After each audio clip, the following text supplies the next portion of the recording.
You've probably done laundry at one of these in your life, maybe in college, maybe between apartments. You fed at quarters, you sat there bored on your phone, and you probably thought, this place is depressing. Here's what you didn't think about. The person who owns that laundromat isn't there. They're not folding anyone's clothes. They might be at the gym right now, while that machine is putting 20 to 35 cents of every dollar straight into their pocket. That is roughly 20 times higher than the profit margin of a supermarket. Today we're breaking down the most boring business in America and why boring might be the smartest word in business. Here's the thing about laundromats. There's no glamour, no grand opening with a ribbon cutting, no Instagram-worthy interior. It's machines, fluorescent lights, and folding tables. Which is exactly why almost nobody competes for this business, the way they compete to open a coffee shop or a boutique gym. But laundry isn't optional. People don't stop washing clothes in a recession. They don't switch to a competitor app. They don't comparison shop on Google.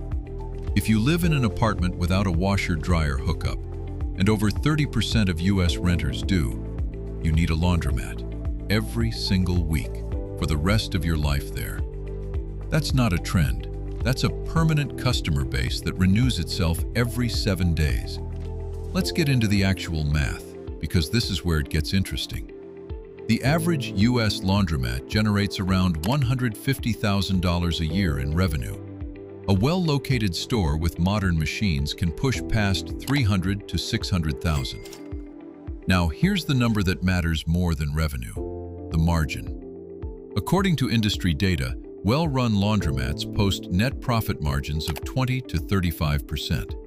Compare that to a restaurant at 3 to 9%, a supermarket at 1.6%. Even most retail stores cap out around 5 to 10%. Why is the margin so insane? Because the cost structure is brutally simple. Rent should sit around 20 to 25% of revenue. If you're paying more, your lease is bad.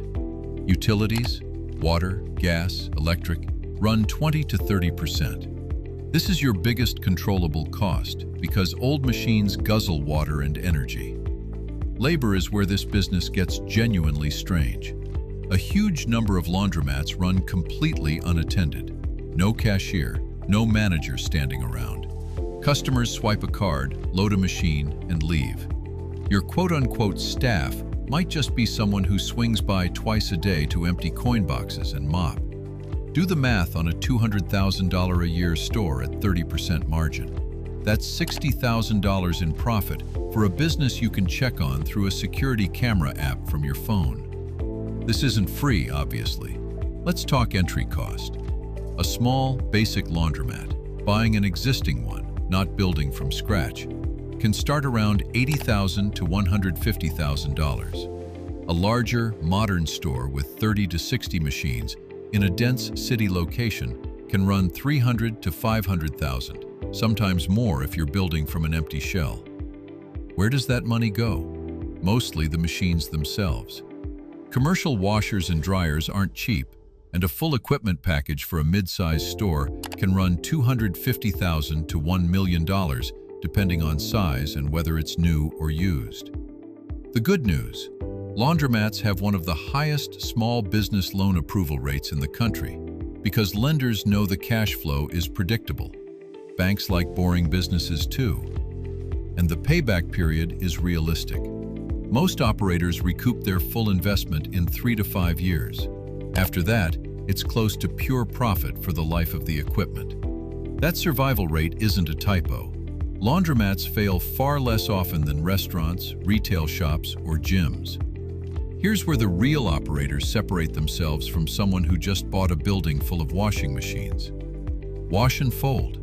Customers drop off a bag of dirty laundry, you wash it, fold it, they pick it up.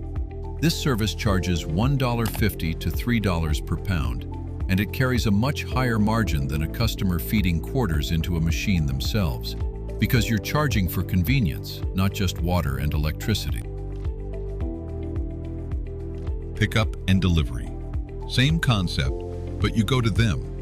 In dense cities, this single service alone can add 20 to 40% more revenue to a location that was already profitable. vending machines, snacks, drinks, laundry detergent, sitting right there while people wait. Each machine can add $200 to $800 a month at margins of 30 to 50%.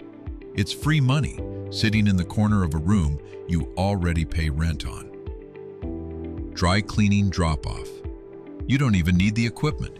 You just take the clothes, send them to a dry cleaner you partner with, and collect a 20 to 40% commission for being the convenient drop point.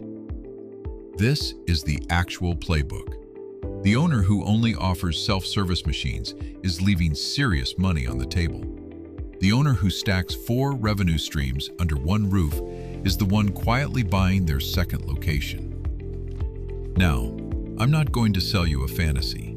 This business has real risks. Location is everything. A laundromat in the wrong spot, low foot traffic, far from apartments, near a competitor, can struggle to hit $18,000 a month, while a smart location nearby does double that. The building doesn't make the money, the address does. Old equipment kills margins.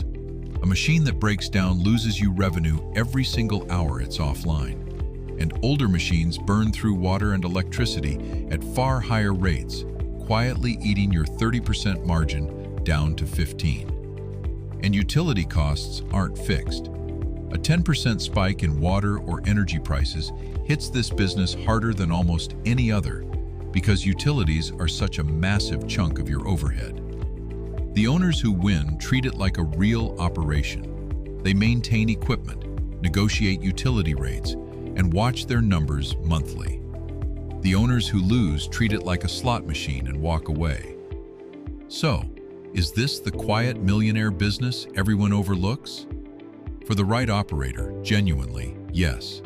You're looking at a business with recession-proof demand, a 95% survival rate, margins that triple the restaurant industry, and a path to running it almost completely hands-off once it's dialed in.